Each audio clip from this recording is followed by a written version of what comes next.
What's the deal, everybody? Welcome to episode 3 of Life on the Ridge. I got my brother here, Cliff, one of the top financial advisors here in the city. We're going to be talking a lot of money talk. We're going to be talking about a lot of investments and then how mental health plays a part with how we handle our finances. I think I better get up.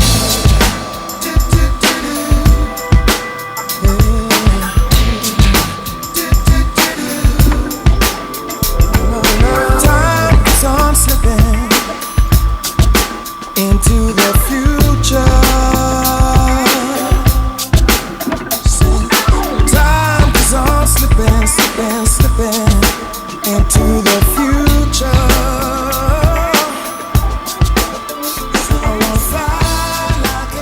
All right, so welcome, everybody. I want to give a special shout out to my brother Cliff for showing up on the pod, man. We appreciate you, dog, for showing up. Appreciate you, God. It's Man, a pleasure. to give a little bit of a little connection of how I know this brother, before I allow him to introduce himself. A few years back, what year was that? That was when I first. Probably It was 2020, man. 2020. I was just stepping into trying to understand finances, and I think you just called me out of the blue or something. Like Somebody you went to college with. we were introduced us. connected through someone, and it was a call from him, and he was talking about, hey, I'm a financial advisor, and I'm setting these things up and whatnot. So, I'm listening, and at that point, I was starting to, my career was flowing, and finances was becoming a reality. Life insurance, retirement plan, and all of that stuff. So when Cliff reached out to me, he was one of the first people breaking down my bad mentality when it came down to finances. One of the things, I wanted to have a pocket of money. My bank account got to have all this cash. And Cliff was one of the first to tell me, all that's doing is the bank just using your money going somewhere else. What that gonna do for you? Yeah. So then I'm like, but I got it could every time dude would challenge me with my thinking about how I was handling my finances. I just wanted to hold it all. Yeah. And he was challenging me every step of the way. I'm like, but Cliff, I gotta have liquid cash. But bruh, they still using your money and investing it. You have to invest your money. So I had to call this brother up here, man, so we can, because one of the biggest things in our community is everybody's talking about generational wealth. Yep. Yeah. Everybody wants finances. Everybody wants to be rich. Everybody wants the money and all that. And I felt it was only important that Brother Cliff come on here and break this thing down. So, man, definitely. first, man, you can introduce yourself, what you do, and just your whole get up, dog. Sure. Well, first and foremost, I appreciate you gentlemen for having me. No It's doubt. an honor and a pleasure. It's been about 5 years almost since we Yeah. first connected. So I'd love to see your growth as well, right? Yeah, I appreciate Because I remember it. where you were at, you remember where I was at, and we're doing exactly what we expected. So kudos to y'all for that. But yeah, man, I'm a native of the city, born and raised West 7 Mile, two-parent household. Older sister, she went to Cass Tech. I went to U of D Jesuit. I lived right down the street from there. Graduated and went to Saginaw Valley, where I got a bachelor's in business Shout marketing. out to Saginaw Valley. Yep, You know what for I'm sure. saying? When I was up on campus, it was just really important for me to be involved with the black students up there, right? So I was a marketing coordinator for our Black Student Union, and I was majoring in marketing. Yeah. So it went hand in hand. I was promoting our events, running our Instagram page, designing T-shirts, the whole nine. And when I graduated, I thought I wanted to work in marketing for pro sports teams, right? Yeah. Potentially the Pistons. But in school, you think your stuff gonna translate to real life. Just And all you right, get out right, here, right. you're like, oh, nope, not that sweet, man. Yeah. So I took my first job in retail management. But what was significant about that time was I became a client of a financial advisor myself. Okay. Yep, so that's how it all started. So I'm still living at home with my parents. Man, I kid you not, I gave myself like a $500 a month allowance to spend on fun. Everything else was going straight to a savings account. Now, I wasn't financially literate at that time. I was just being frugal. Yeah. Right. And those are two different things. Frugal. Right? So we're gonna touch on that point though. I want you to finish. Two We're gonna different touch on that things, point. right? Definitely. Being frugal and not overspending is totally different from being financially literate. Right. So I just knew not to live above my means. So that's all I was doing. Gave myself $500 to play with. The rest is just stacking in the savings account. Met an advisor. He like, man, same conversation I had with you. You get all this cash in the bank. Like, it needs to be working, growing. I'm like, all right, man, I'm listening. So he put me on game with a couple things. I became a client of his. Fast forward almost a year later, I'm fed up with my job at that time. I'm ready to go, but I had no idea what I wanted to do. Yeah. I'm thinking maybe it's real estate. I'm like, I don't know, right? So I'm having a conversation with him. This was literally probably the same week that I actually quit that first job. And he's like, what do you want to do next? And I'm like, man, I have no idea. And he's like, well, you're a sharp guy. You ever thought about getting into finance? In the back of my mind, I'm like, ain't no way in the world I'm about to be talking about stocks, insurance, budgeting. Right. I don't want to help anybody else with it, but I want to do it for myself. Right? I'm worried about me. I'm not trying to put y'all on, right? That was my mindset. Man, so I heard about one thing led to another, introduced me to some people. Fast forward maybe 4 months later, I'm licensed, working full time at the company I was with when you and I first met. So that was late 2019, right? Right. Then I'm That off makes to the sense. races. Then we know what happened right around the corner, early 2020. Here comes the pandemic. Yep. Whole world shut down, right? So early on, I'm in the office learning from all these experienced advisors, loving it, running full speed. And now I got to work from my 1-bedroom apartment every day by myself. No resources, can't go knock on nobody's office and ask for help. And it was crazy because it was a really solitude, right? Solitude type of mindset that I had because I didn't have anybody to really lean on. And right before I started and launched my practice, I moved out of my parents' house. So I cut the safety net. Yeah. Right? But Sink or swim. Sink or swim. 100%. I'm in a business where you eat what you kill. Yeah. So I don't get paid unless I close business. Yeah. But now I got all these expenses because I moved out, went, got a nice Jeep, right? I'm feeling myself. Yeah, look. They ain't made no new money yet, right? Yeah. So now I'm like, I'm either gonna blow through this savings and move back in with my mama and them. Right. I'm gonna figure this out. Yeah. By the grace of God, man, figured it out, and here we are almost 6 years later. Just been climbing up the ranks, building the practice. Been with a couple different companies now, but I've been matriculated into leadership positions to where now I'm in a seat where I also coach and develop new advisors and show them how to build their book of business, but I still have my own clients that I serve. And there's been a million wins and a million losses in between time, but that's where we're at now, man. So that's the brief version of the journey. Yeah, no, definitely, no doubt. Yep. We got to give him a special shout out. He just recently won the Spirit of Detroit Award. no doubt. Yes. Man, it was presented. I saw you was with Mary Sheffield, Yeah, man. Shout It out was- Mary She Sheffield. might be, man. That might be our next mayor. Maybe. Maybe it's a political see. year right now, so we're No, gonna see definitely. where this Where the go. tide take us, for But sure. to see, to see him get the Spirit of the Detroit Award Yeah. in those regarding finance, in the back end of finance, because one thing that I learned in our previous episode, we had my father on there, that I always, one statement I always, I do live by it: cash is king. And a lot of times individuals, there's conspiracy theories and all this crazy stuff, why stuff happens. And I always say, follow the cash, follow the business, follow where the money flow is going, and all the answers will follow your way. But Cliff, I want to point on to you is the importance of actual financial planning. And I remember I would sit down with Cliff, and he had this breakdown. And the first thing was, I believe we first started it was the disability insurance. Then we did the life insurance, and then we did the IRA. And I want you to break some of that down. And a lot of our community members, finance, in my opinion, I believe some of these concepts like finance, some of these people, it is complicated and it can get complex. But I also believe some individuals make it overly complex so the regular man won't understand it. Absolutely. And Yeah, I wanted to ask Cliff Yeah. something along with that. Like, what are some of the issues you see as far as the fear that people have when they dealing with their money, or like, what are some of the main Absolutely. things you see when it comes to dealing with financial, or even speaking about Yeah, financial? for sure. Well, there's a lot to unpack there. But one, I think in our community specifically, we have to look at the history of where we come from, and especially how we've been treated in this country when it comes to money historically. Yeah. A lot of things are passed down through generations. So are traumas and financial traumas. Yeah. Right? So people who look like us back in the day when they were getting to it and putting their money in our own businesses and our own banks, creating our own communities, what happened every time? they bombed us, they destroyed them, and he mentioned financial trauma. That's Man. So real. somehow, Then you some created way, a dependency. Absolutely. Exactly. So, Exactly. So somehow, some way, we've become fearful of a system Being or an successful. institution Yeah. or what the other folks are doing because we know what our history tells us. If I put my money here or there, something's going to happen to it. That's where the put money in the shoebox in the closet and under the mattress came from. Yeah. Because we were afraid to use the systems because they did us wrong. So I think that's one thing to consider. Okay. And then the That's a great second point. is just the lack of knowledge and information, obviously, because we're strategically withheld from information, right? In a lot of different regards, but especially when it comes to finance and scared to pick up a book, scared to learn. But the way that technology is moving and growing, we can't use some of those same excuses anymore. No, Exactly. no Right? doubt. Because people say they didn't teach me in school. Yeah. You're right, they didn't, but you got YouTube, Yeah. you got, right? And you have to be careful with your sources, not saying that everything on the internet is credible, but nonetheless, there's still a lot more ways for us to learn the information that was once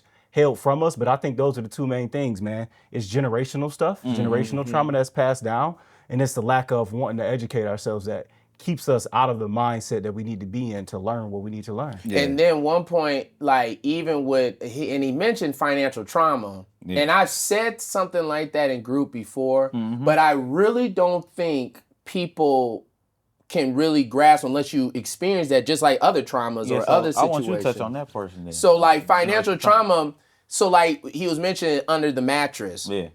One thing that comes to my mind is during the Great Depression, many black people were actually okay because a lot of them, they weren't allowed to have their money in the bank. So they would have it in the mattress. So once the Great Depression hits, all this money is going on. You don't think grandmama and papa and pappy were telling boy, put that in that shoebox. You saw what happened. That mindset passed down. You know what I mean? And I even, now my father's always been in finance, because of business. Yeah.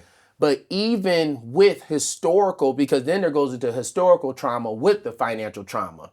We had cities, you bombed us. We had banks, we had all these things that we did. And we were out of the way and you still came and found us and still bombed it. So it's like we reached these stuff. You say go and do it on your own. We do it on our own and then we still get that compounds on top of each other, so to speak. PTSD. It truly is. And then you're telling your children what happens, and that's why I was mentioning conspiracy theories, and I'm saying it carefully with conspiracy because I got some conspiracy theories I believe in. I think we all do. But we all know that ain't no conspirity. Yeah, we all know. We seen that. You know There's what no I'm saying? conspiracy with it, and I'm telling you, when Cliff presented to me a disability insurance, Yeah. and John, one of the major ways that people go in debt is medical. Man, I'm gonna be all right. John, how do you know you're gonna be all right? Yeah. Well, and I'm on the phone with him the whole time. He's like, how do you know that? And then I think Ty was on it too. Yep. So they're like, but how do you know you're gonna be okay? So what is it? Disability insurance may have been $50, $100 maybe. Not even. And I didn't want to. Man, I'm trying to. He was like, John, you spend that, man, bruh. You gonna do that? You gonna spend that? You gonna spend that on the store? You gonna spend that on what you gas. like? Subscription on something. And that's what he said. You spend that on gas, don't you? I'm like, yeah. So why won't you invest for your protection in your future? Yeah. And I think as a people, one thing too is, and now I want you to go into that life insurance piece and why that's so vital for our people to use that system. But one issue is things haven't been passed down historically. So I got my pot of money and you're telling me to put my $200 away that I'm not gonna see right now. Yeah. And he would bring a chart up. And the chart would be, in year 40, this is what it's gonna be. What about tomorrow? Right. Cliff's like, it don't work like that, bro. It don't work. I'm like, but what about, okay, so if I put this amount, is it, John, it's not gonna change, And I think based off just what you just said, when you have that type of mindset, you develop and grow a mind of scarcity, or I'm limited. If I keep this, I'm gonna be straight. If I don't know what you don't know what you can turn that into. You're or spending like on bullshit. You end up utilizing on on something you think you want. Right. You know what I'm saying? But Wants and needs. but don't give you a return on anything. All day. Let's talk about that scarcity piece for a second because, man, that is so important. Yeah. I have to stress to people all the time. I just ask people simply, how much money is in the world? Yeah. They be like, I don't know, a lot. Exactly. And who told you that you were limited to this little bitty steady amount. Yeah. Just because somebody told you have a salary or this is your hourly or this how much you take home right now this week, that doesn't mean that's all you can touch. Right. Who says your limit is your salary? And Nobody. that's the part. Go get more money. The They print it. the hourly or the salary mindset. And they stop right there.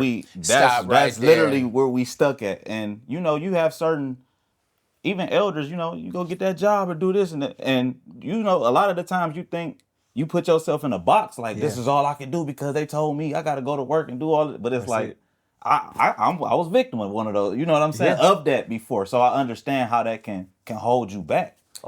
Even down to like even in the communities that we're at, we're talking to people about having a bank. Why are you going to the liquor store to cash your check? Yeah. And they taxing everything out of you, and you going over and over and over and over again. Yep. Why won't you go to a bank? Either background, they might have done something with the definitely. bank. You gotta go the back doorway. Or cash advance. Cash advance and all that. Or there's a mistrust. Yeah. And now you're trying to break through that mistrust because they believe, and there goes from that historical trauma. Yeah. I was just talking to the clients the other day. I said, life insurance. Nah, I ain't doing that.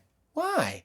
Man, he took it as him putting himself on life insurance was somebody gonna plot and kill him. or he's setting up. It sounds, and it might sound spooky, but spiritually he feels he's setting up, he's gonna die doing that. And I'm like, why? I said, how many kids you got? He said, I got 2. I said, every single dime out of that, because you're gonna pass, whether it's today, tomorrow, or 50 years down the line. It's just a matter of what you scared of is when. Yeah. But for your 2 kids, if I told you that if you put $100 a month away, your 2 babies gonna walk away with $300,000, $400,000, $500,000. That's life-changing money. And then he looked at me and he was like, I never knew, someone never broke it down to me. And that's where that education, because I think Cliff, when he mentioned to me, I'm like, man, I ain't about to die. But like you said, we so closed-minded and we reject the idea of information. And you block your you keep yourself in a box. 100%. One thing, and then Cliff, what's your thought on mental health and finances? Oh man. I feel like it's it. Oh man. We might have to, I want to address your disability piece first. Yeah. Let's go ahead. No, we'll really. definitely come back to the mental health. That mental health thing, that'd probably take a whole nother hour. So look, let me break down the disability insurance, right? Because when people hear it, initially it doesn't sound like something cool, right? People assume disability means more than what it actually means in the definition. Yeah. So let's make an example of car insurance. If you get full coverage car insurance, let's say you got a nice F-150, right? A semi truck beat it up in the parking lot, the F-150 has to go to the shop for, let's say, 6 weeks to get repaired. If you got full coverage, the car insurance is going to give you a rental car temporarily to replace your truck until it's back up and functioning full time so you can get back in your whip, right? It's a temporary replacement. That's all disability insurance is, but it's on your paycheck.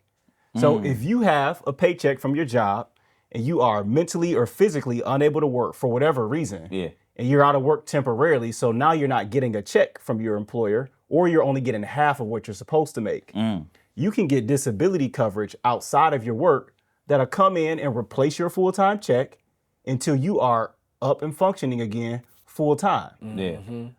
I know a whole bunch of people with full coverage car insurance, but don't got no disability. but scared of the disability insurance. Won't insure your paycheck, your income. But that's what he your said. car. It protect your income.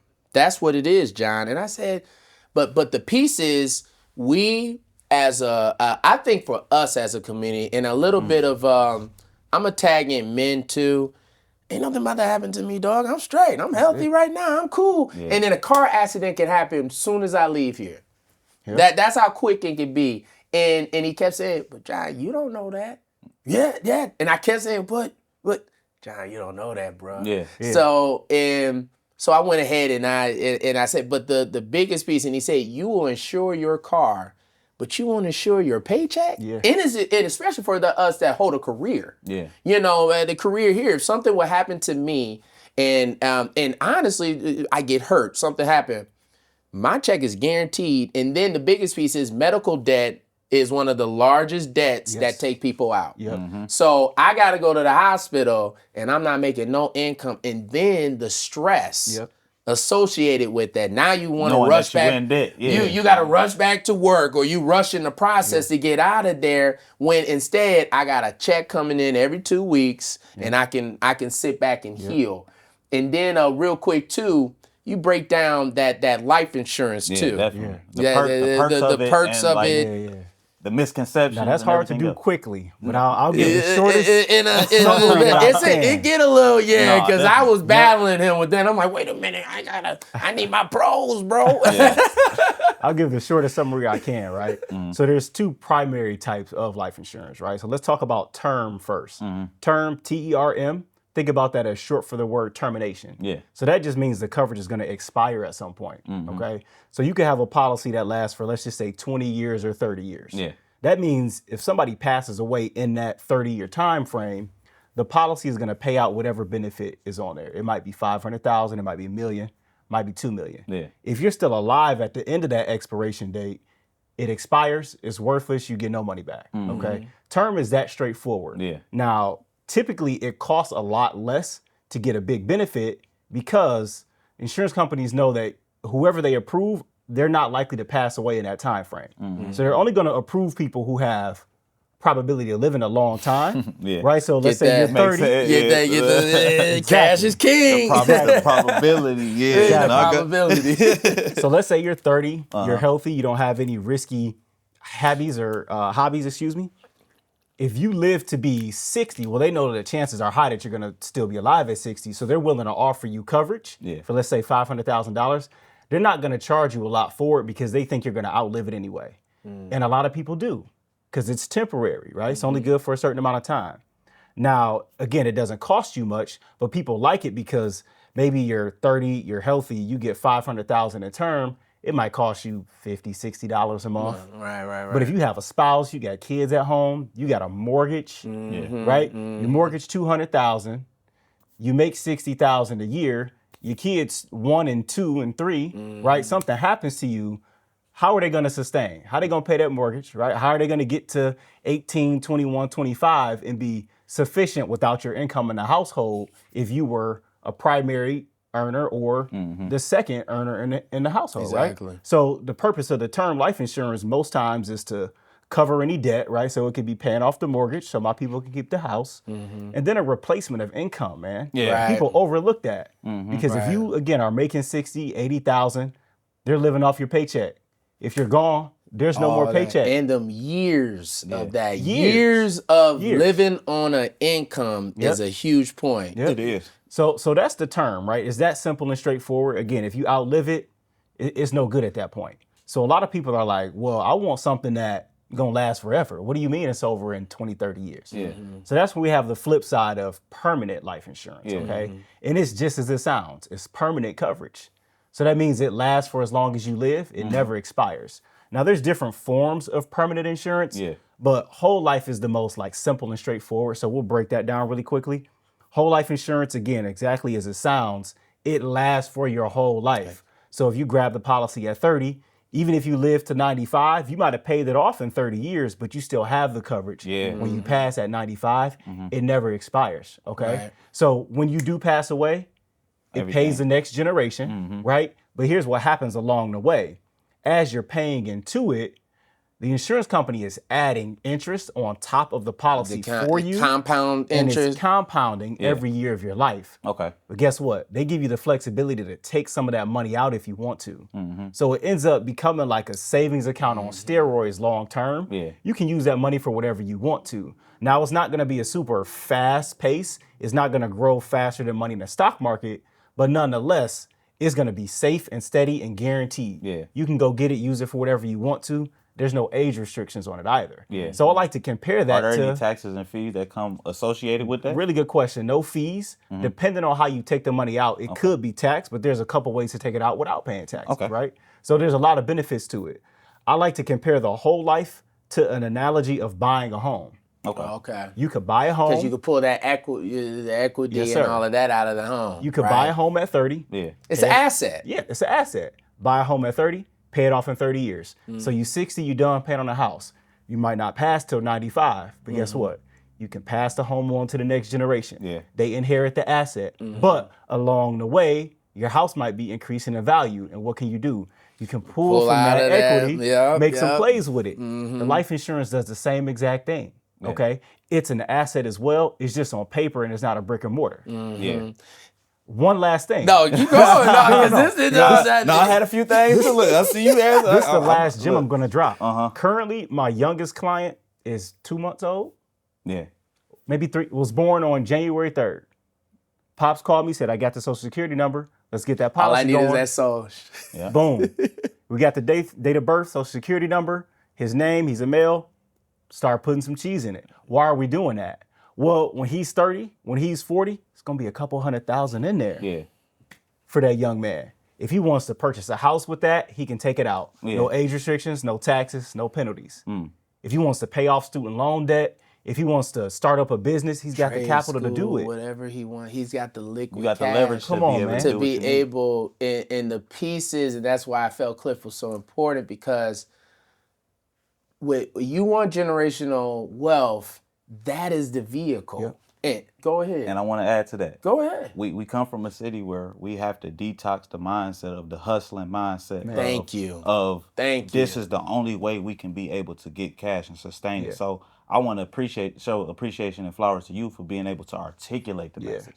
And I think that's the hardest part for most people understand it, the It's like, messenger. for somebody to articulate it in a way was like, oh, that's so easy to understand. Absolutely. You know what I'm saying? So thank you, brother. Yeah. And course. then he got the patience Yes. to deal with it, because as educated I kept saying, hold on, Cliff, wait a minute now. Yeah. I kept calling him, Cliff. Okay, now if I do this, is it going? I'm trying to maneuver the situation. You sure it's gonna go like this? Hey, Yeah. Cliff. Okay, if I do it like this, and Cliff said, John, this goes into patience. Yeah.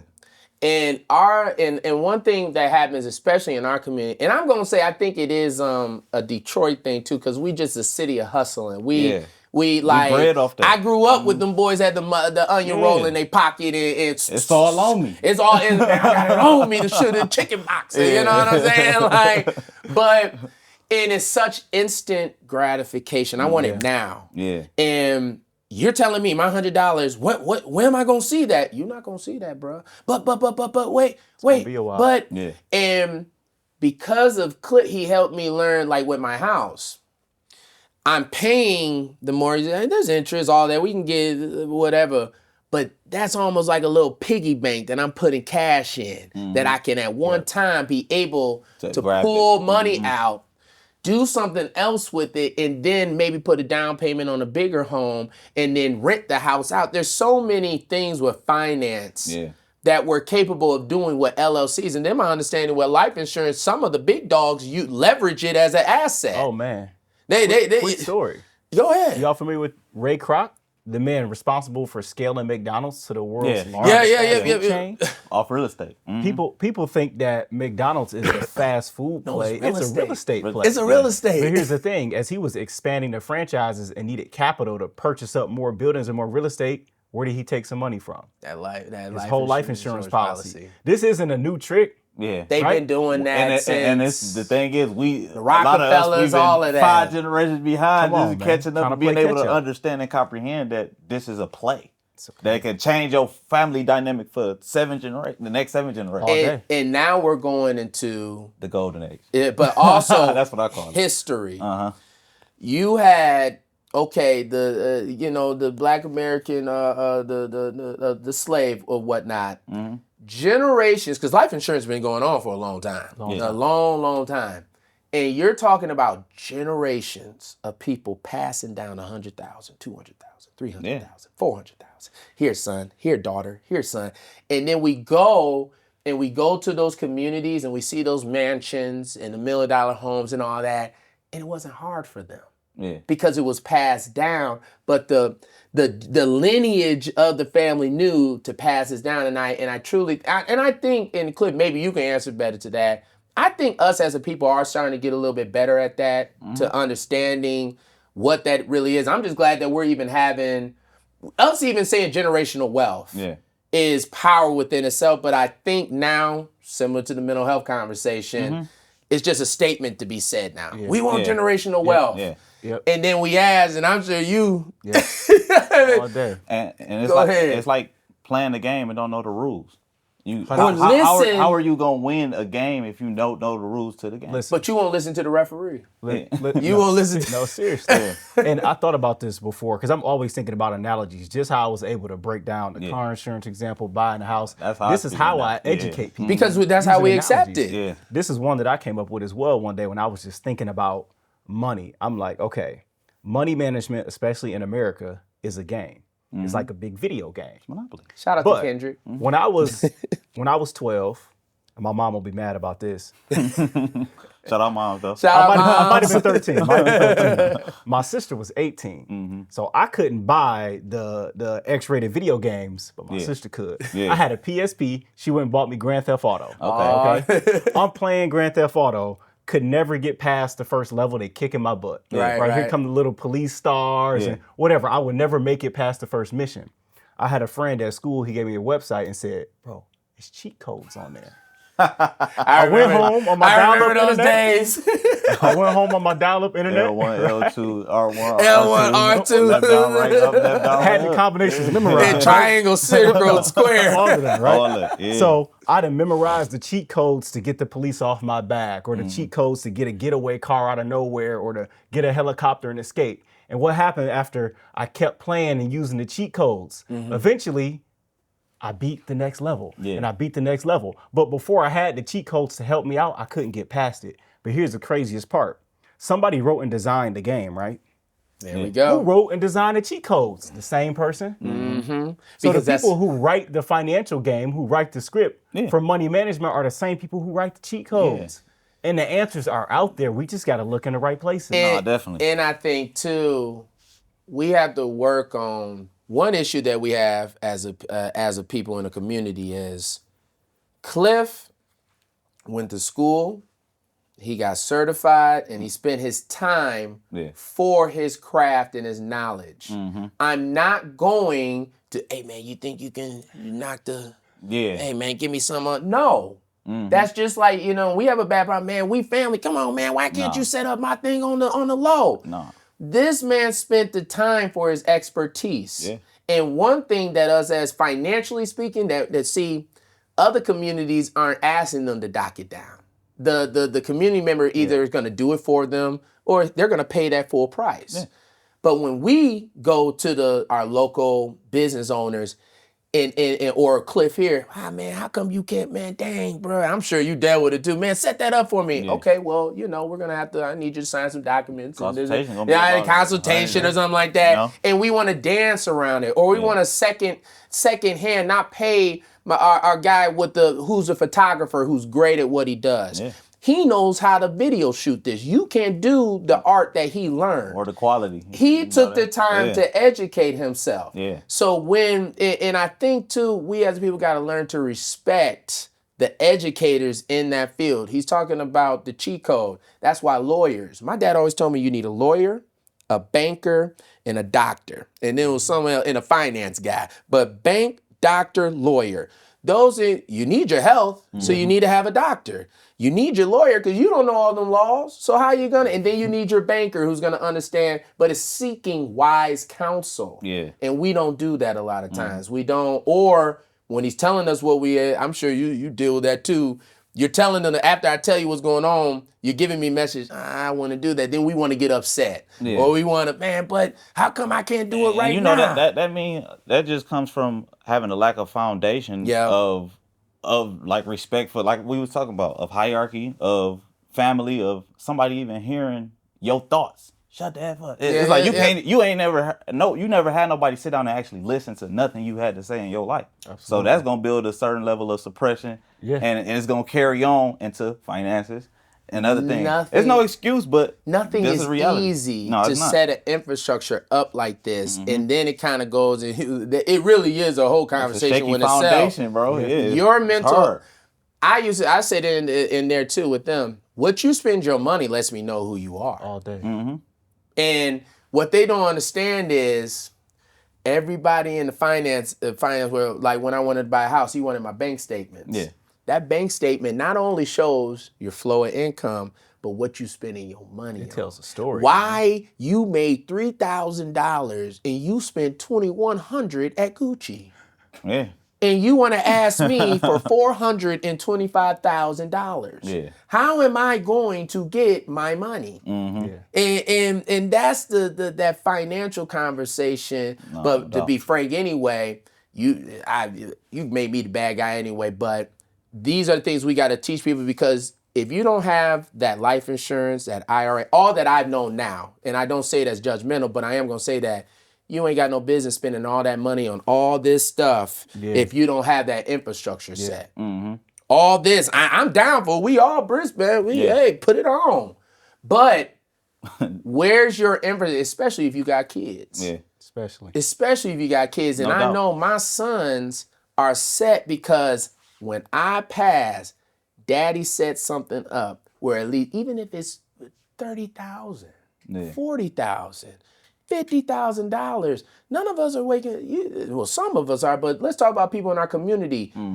To get tax returns alone. Everybody knows in the hood when tax season comes, it's going crazy, because people don't have that lump of money to deal with. You know what I'm saying? They get, some of these people touching $10,000. Yeah. You know, $10,000, $11,000, and the first thing that we do with that money is what? Go to the mall. Go buy something you ain't never We had. go to the or mall. That you We always go to, and I remember I talked to one person. What I do with my taxes, I pay my debts. I pay all my debts. So anything that I did previous, like, so if I went to Home Depot and I racked the card up because I did all my planning and all that, I racked that card up. My taxes paid my debt down, because, and he taught me the issues with debt. You cannot be carrying all that debt. How you gonna go and request some money and you got more debt than what you got in your own doggone bank account, man? So it's these conversations about, and now I'm gonna ask you, Cliff, what do you think when it comes down? This is a loaded question. I think it's gonna take us to another piece. But what's your opinion on mental health with finances? Oh man, this is the second time somebody's like asked me to sit down on camera and talk about this, but it's everything, man. Yeah. I mean, the day of the week that you feel the best is payday. Yeah. Come on now, let's be honest. Friday. Don't get a fresh cut on a Friday. Look how they drive. Look how they drive when they get off work. Hey, look. Come on, man. This say in the city too. It's 70 degrees. It's 70 degrees, man. Friday. And it's still tax season. Come on, somebody I'm seeing feeling slingshots everywhere now. somebody feeling way too good right now. Right. No, but seriously though, it comes down to, first, it's a protection and safety thing. So all the way back to our disability and life insurance conversation, you have peace of mind when you have a family and a spouse, and you know if something goes wrong, the money's still gonna come. Yeah.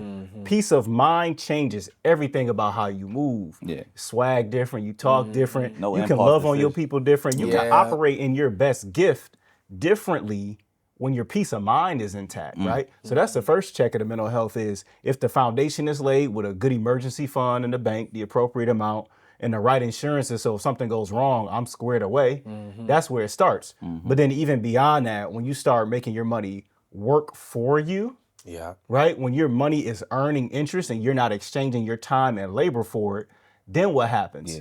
Now your mind is expanding to opportunities. Some more creative abilities too. You can travel, you can shop, you can do what you want, have fun. That freedom and flexibility is even more peace of mind. Yeah. And that's a direct correlation to the mental health, right? And what happens when you are in a financial pinch, right? When somebody can't figure out how they're gonna pay the light bill this Friday, or they're already behind on the rent. That's how crime happens. The groceries are short, the refrigerator's empty. You can't think about anything. Your brain doesn't think anything about traveling on a vacation when the light's about to get cut off or the kid's hungry. You're not worried about expanding Or and investment. earning. You're not thinking anything None of about that. taking risks to invest for your future when you're in a shortage or you're in a deficit, right? So in the absence of money, you're gonna be in financial strengths, right? But with an abundance of it, you feel good, you confident, everything's flowing. It seems like everything's going right when you got a pocket full of money. Nothing can go wrong, right? You ain't lying.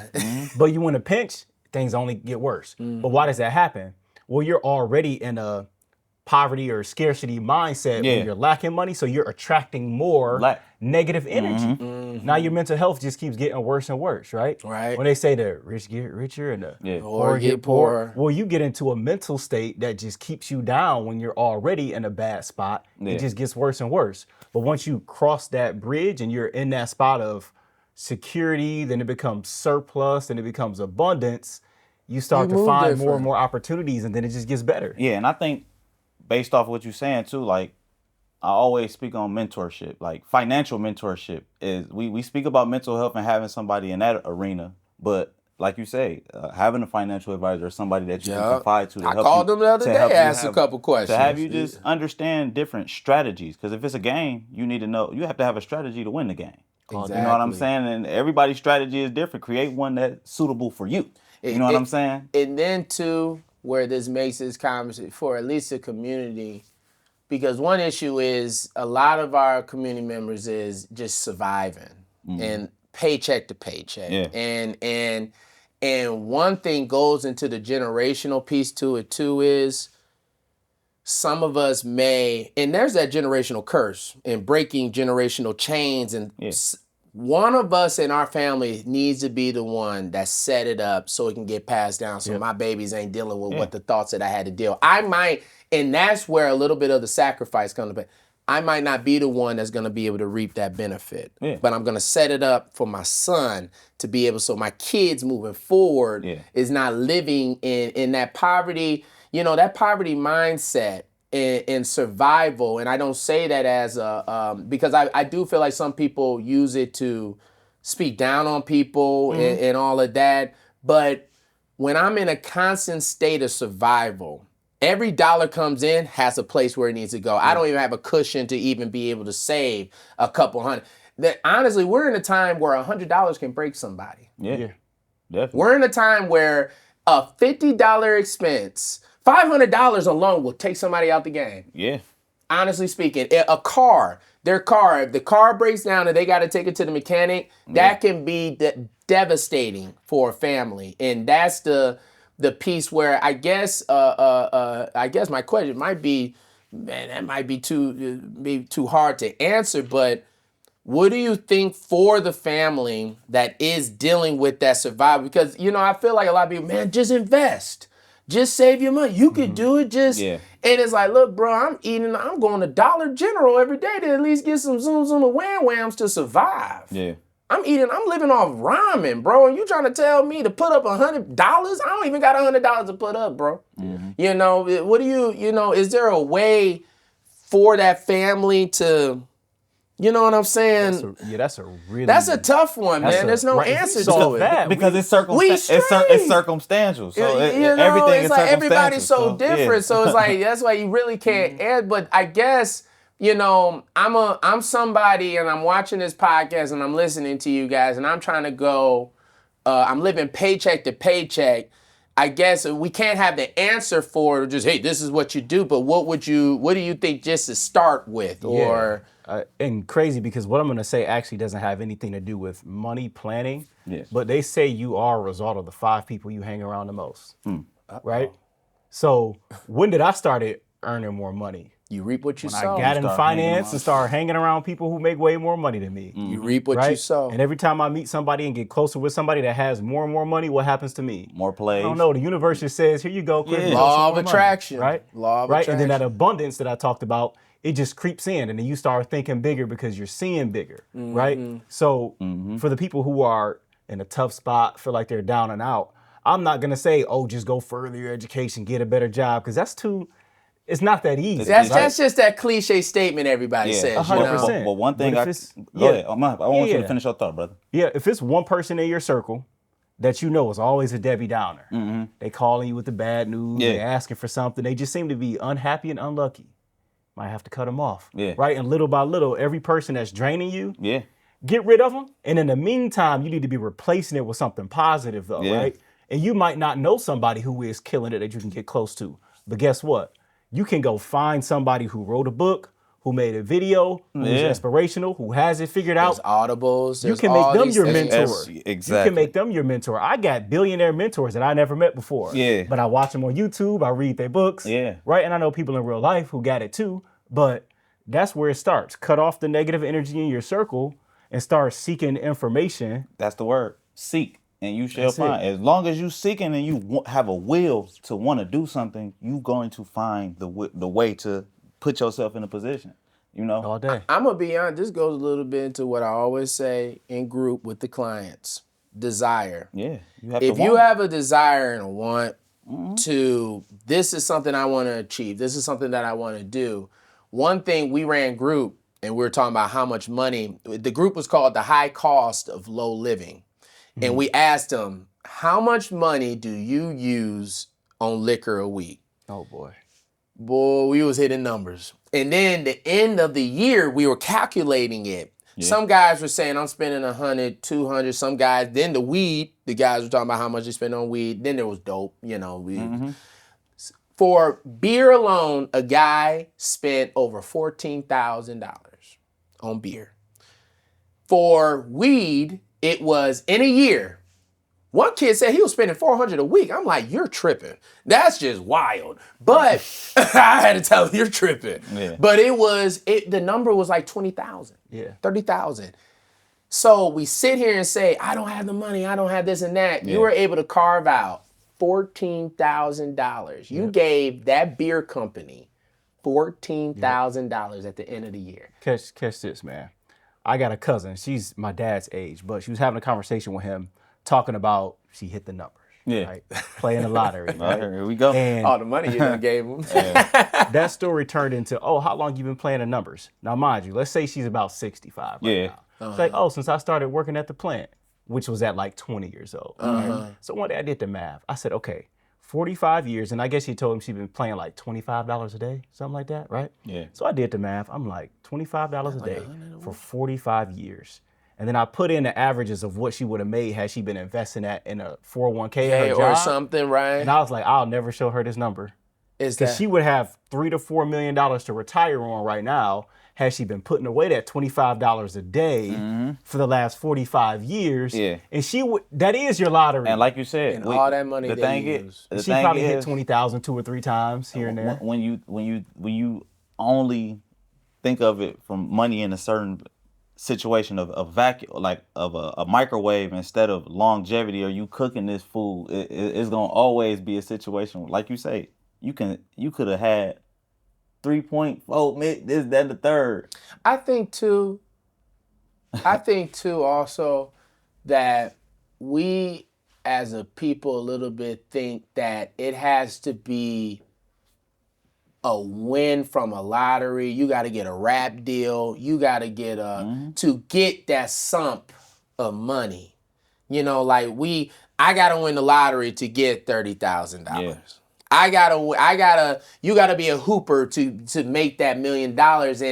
And a lot of it is, if you sit and seek wise counsel and be patient and work the long game. And I'm saying, personally speaking, I've been working the long game, and my finances, starting off the foundation that he's given me, is centering in a way where I see where I'm heading. Yeah. And I talked to some guy. I even tell my dad. I told my dad some of the stuff that I was doing. He was like, man, I'm gonna be honest with you. If I thought the way that you're thinking right now, I probably have a whole lot of money right now. And that's why I think for us to switch the mindset into the long game. And then I'm even gonna say too, those brothers that get that money like that, half the time they blow it because they don't know how to save it or use it, or they go and spend it on the chains. One of the first thing brothers do in the hood, Some ice. get some ice. They get their chain, Custom. and then they get the sticks. That's the first thing we do. Then we head over to That's the Somerset. official uniform. We go to Somerset. Starter kit. We go to Neiman Marcus. We're going to Louis, Burberry, and all of that stuff. And we're giving them. That's where I get so frustrated at. Because when you go to, and I'm going to use some of these cities, for example, like Dearborn, Hamtramck. There's other little areas too that What is it a stat? It's like as soon as money hits it leaves in seconds. Seconds. In the Asian community, it stays for days. Because they're going to the pharmacy, then they're going to the grocery store, then they're going to the dry clean. Everything is centered in their community. And the money stays in here. So here's the thing, right? It's not that our people are incapable of understanding that concept, because we have done it. History shows we had that cooperative economics before, but every time we put it together, here come somebody tearing it down, right? So we understand the principles foundationally, but we've just been so disheveled over the years that it's hard for us to put the pieces of the puzzle back together. And then it's the seeking wise counsel. And then I said it last time. I said in our last episode, not to get churchy and everything, but I said when black people started stepping away from the church, we got worse. And the reason why I said that was the infrastructure of the institution of it. I'm not getting into religion and what is right and what is not, but I'm talking the institution. There was a treasurer. There was there's a board. There's the pastor, the bishop, obviously is the head. Hierarchy. There's hierarchy, and they report up what is going on, and then there's a conversation, a joint effort of this is what we're gonna do.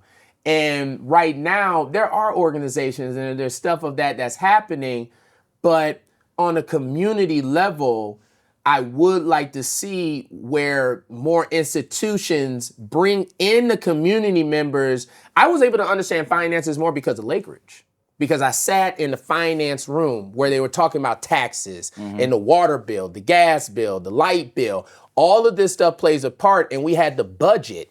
I see the money coming in. We're straight. We good. My HR is like, here's the balance. Here's the bills. Here's the this. And you have to learn how to manage. That's what I learned, the management. I have to manage my finances. Money coming in, just because this big number is here does not mean by the end of after all those bills leave, I got that big number. Now I'm going to Gucci to spend my pros, when really one thing we don't do is pay ourselves. We don't pay ourselves. And even understanding that concept of when I get money, I'm going to put that in a bank account. And I learned, I'm putting a type of a stock account where I can pull out of it without being penalized and whatnot, but it still will compound interest, but I can pull when I want to, because I learned what's the point of having $20,000 in your savings account where the bank is taking that money, giving it to someone else to set their business up, and where's my community gonna see my money being used into? And that's what was important back then. We had black banks, and it's and it's a reason why even when you think of a bank or currency, these are all terms of water. So water stays flowing in the river. Currency, whether it's a current, so it can't be stagnant. It has to move. It has to. And what a lot of the stuff that I want people to realize is that you are the currency. You know, you are the currency based on, like you say, your money on. What you spend your money on, or who you associate with. You know, the decisions you make.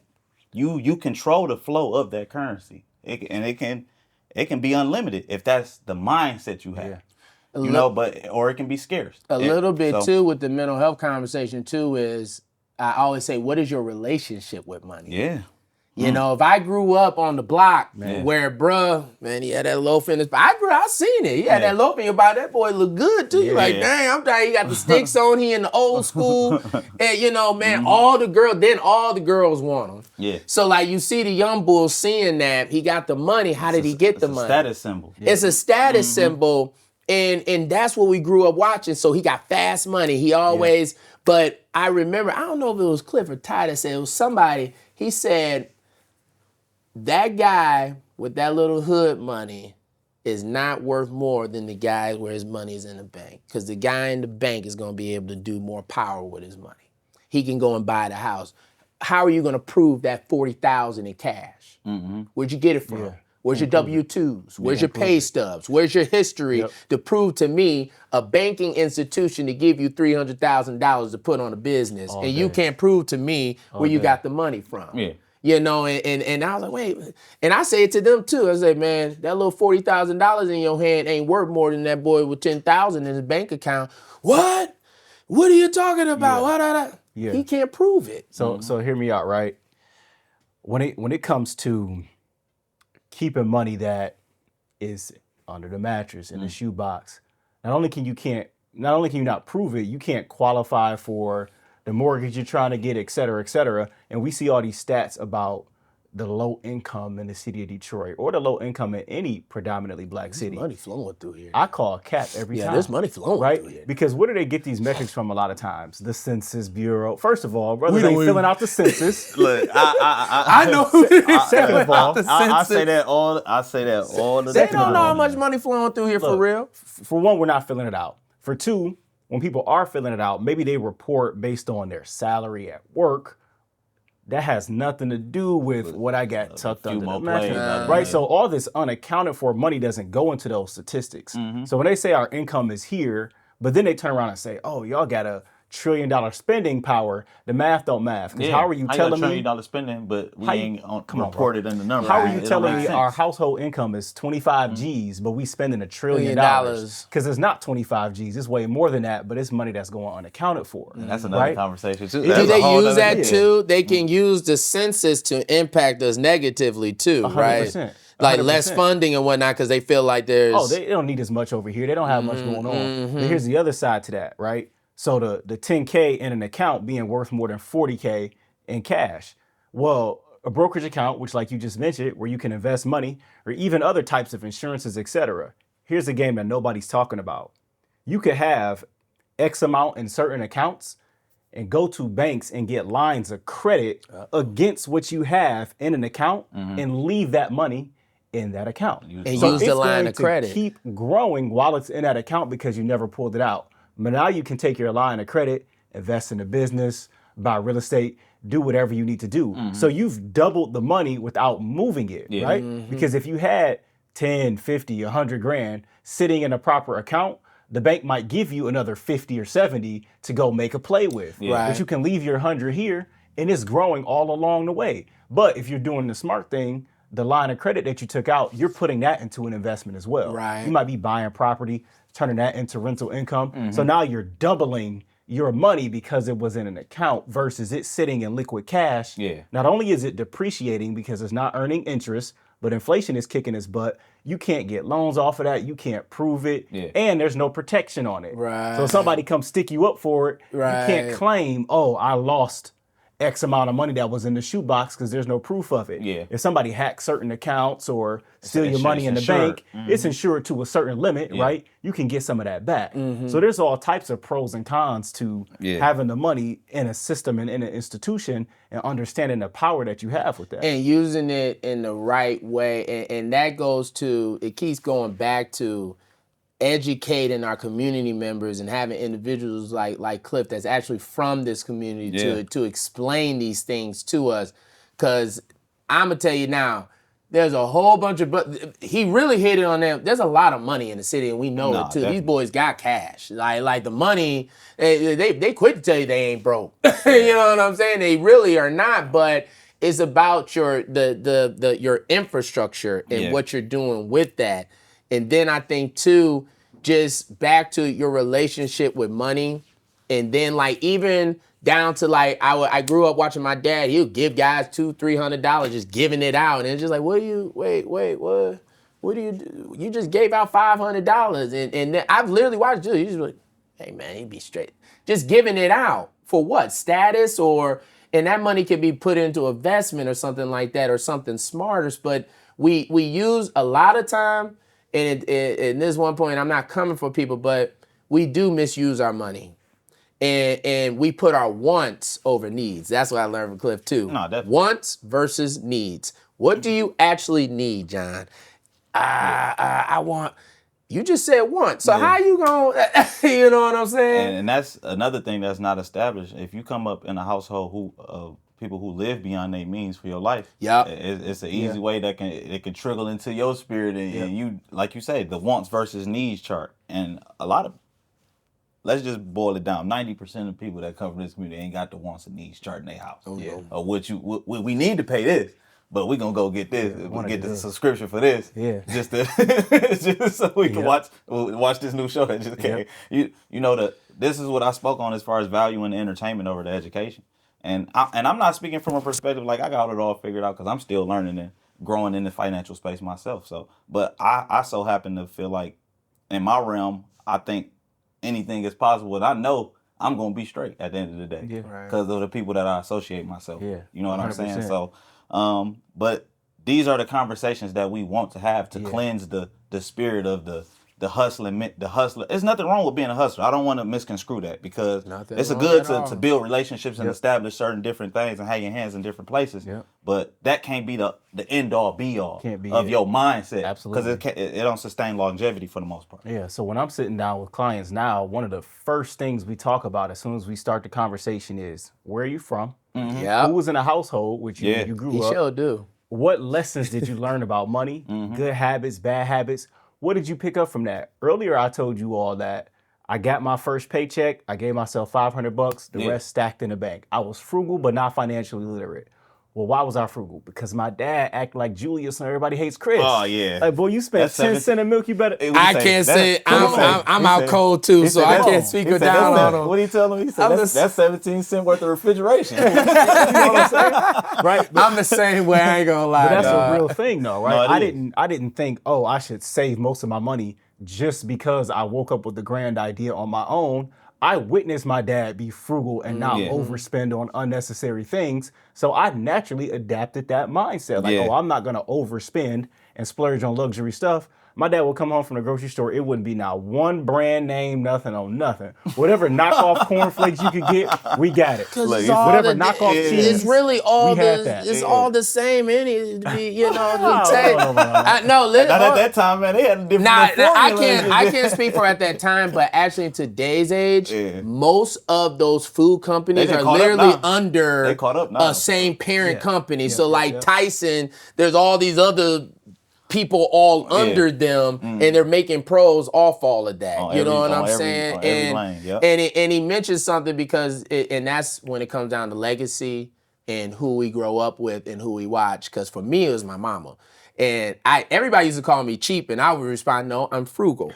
And it was like, man, you so cheap. It's like, no, I'm just not about to. And I would watch my mom. My mom would go to stores, and I think that's a little piece with parenting too, that what we do and what our children see is who they're going to emulate. Because I remember she would walk by, she would see a price. Oh, no, I'm not spending all of that. And keep going. And it's like, that's like ingrained in my mind now. Like I'll walk past something and I'm like, man, ooh, this look, oh no. And I'm not, because I watched my mom do that for years. I would be with my mom, going to stores, watching things with how her relationship went. I didn't watch her spend thousands of dollars, but here's the flip side. My dad, though, we going to Lumo Vogue. I'm watching them drop. Oh, yeah. He getting in a suit. So it's like, but now my relationship, really, I spend money on clothes because that's what I watched my father do. Yeah. You know what I'm saying? That matters, though, right? No, I do. And I want to investment now. You got to take it serious. That's definitely one of the greatest investments. And I want to say on the flip side, I grew up where my mom, I'm dropping this based on what I want. And because I feel like that's how she carried herself in that manner. But on the flip side, that it can hurt fighting that, on the back end, you see certain stuff. And the thing is, it teaches you so much as far as, like you say, valuing where you place yourself financially and not limiting yourself in that area. You know what I'm saying? Because them some hard situations to endure from when you in a single parent household, and you got to get this and do that. And that's no knock, but it's just, that's a lesson that you have to learn. Some people may never learn it, but when you get a chance to learn it, you know what I'm saying, take heed to it. So. Nah, man, but what I want to say is, though, man, Cliff, you've been in terms for me personally, man, because my financial advisor now, I love him to life. I love you, Zach. But, Cliff here was the one that set me up in my infrastructure and the fact that, and I take it serious as a black man at the age that I am, and I go with the institution who I am, who I'm with, and they sit here and say, I'm just so proud of how you approach everything and you're saving funds and you're doing this. And I'm sitting there like, yeah, that was really Cliff. That's Cliff and Ty's doing, to be honest with y'all. But hey, I appreciate it. No doubt. But the fact why I appreciate this brother here, though, is it was a black man that did it. You know what I'm saying? He reached out to me. He challenged my thinking patterns. He, you know, and I was a little, because I asked a million questions to get it down. Okay, Cliff, wait a minute, let me ask you. And he was patient, and he stayed with me, and he took his time. And that's why I feel like, and I was so happy to see you win that Spirit of Detroit, bro, because your that patience, because I was able to deal with your patience and your ability to, and that comes from because you're from here. You're from this community. Yeah. You're understand able what you're to, dealing you with. understand what you're dealing with, and that's why we need more of us in these spaces. Yeah. Because the second, I ain't gonna lie, when I saw him and then I followed him, I saw them sticks. I'm like, oh, I'm in good hands. I'm straight now. Bet. You know what I'm saying? But I heard how he talked, how he carried himself, and then that moment I saw that culture on him, I was like, man, I'm in good hands. And then he set me up for an infrastructure where, man, my family's about to reap the benefits of it. I got my sons, and then my son's sons are gonna be learning these things. And it started from brother like yourself, no man, doubt, you know, going around teaching this thing. So we felt it was only important to have young brother too at that. You know, there's not a lot of young cats that are knowledgeable, swagger, you know how to move. You know, he cool, man. You see him, right? He cool, man. And so earlier, what we spoke on, I felt like from a millennial standpoint, I think this is the golden age as far as information, digesting certain information, being able to articulate ourselves based on how we feel, what we think, and moving forward as a community. And like you said, brothers like yourself and John and myself, like that's what we're here to do. Yeah. And let's make that cool again. Yeah. You know what I'm saying? And the key word you just mentioned is community. Yeah. Right? So as of the last year or so, myself and one of my business partners, shout out Deontay Tompkins, we've cultivated Networking at Night Detroit, which has been an experience that is we gotta pull up, man. growing and expanding. less. Man, gotta pull up. We have to pull up. It's been growing and expanding at a very rapid rate. Last event we did, February 28th, we brought out about 350 young professionals in the Detroit area. Yeah. They were looking Most good of them, too, most of them look suited like up. us. Yeah. We setting the They standard. were looking good. I saw hey, some suits in there. I man, said, dang, please man. dress to impress, right? But the room is full of attorneys, accountants, doctors, business owners, politicians, cosmetologists, whatever you can think of, right? All various different backgrounds, industries. We even got cats flying in from Dallas. We got people coming from around the country for this. Pro athletes, people in entertainment and music. But what I realized Detroit was missing was a scene to bring us all together for the common purpose of community, getting to the next level, but we can do it without the trap music, the bottles popping, and all the inappropriate stuff, right? So the events are monthly, right? We typically do like the last Friday of each month. Okay. We do it from 6 to 9 p.m. for a reason. You off work and it's before the turn up. Yeah. I don't want to interfere with your job, and I don't want to compete and get involved with the nightlife. That's not what In this the scene middle, is. the underworld. right? Exactly. This is the scene to come. Put it on. Be professional. We do a little Tamia hustle. Right? Yeah. Nice atmosphere. Now they were right? looking good. I saw the videos. You gotta set them the boys were suited up, doing good. I saw them. And you gotta set for the sure. scene, man. I mean, that's a part of it. You know, sure. we don't always have a good time, but at the same 100%. time, what I like to say is provide perspective to enhance the collective.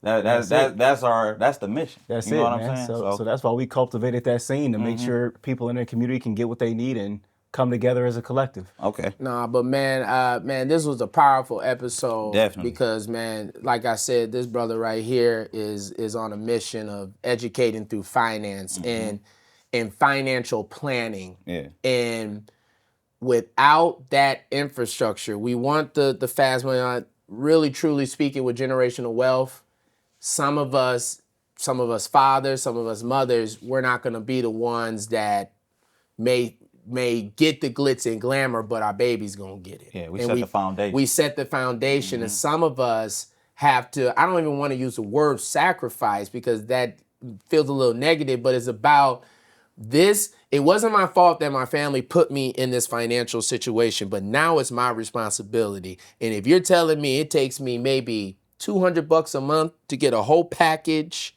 that's going to take care of me and my family down the line, we spent $200 on liquor. Doing whatever we want. We spent $200 on, honestly, the meals alone. What, the meals be 20, 30. You supposed to get a meal, it's $30 these days. For lunch. For lunch. And they going back to back to back with it all week, eating those $20 meals. So I know you got some money to carve out.